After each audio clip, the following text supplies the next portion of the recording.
Welcome to the Rim Break Rodeo. We hope this video helps. You start by confirming which Visual Studio version and edition you have, because install paths and tools differ.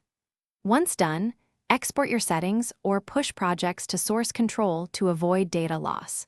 Make sure all solutions are closed, then right-click Visual Studio and choose Run as Administrator to allow folder changes. This initial permission and backup step prevents permission errors and lost configurations when you later change installation or default project locations.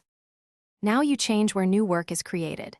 In Tools, Options, Projects, and Solutions, update the default location to your new folder so new projects land there.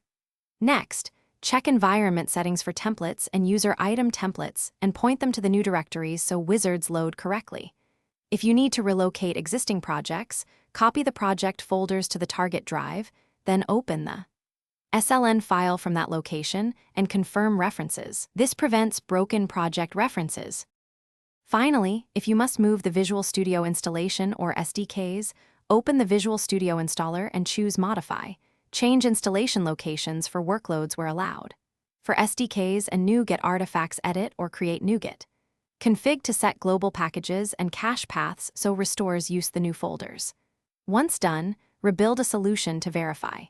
If something breaks, clear component caches or run repair from the installer. Keeping backups of settings lets you revert quickly. Thanks for watching. Consider subscribing if we helped you.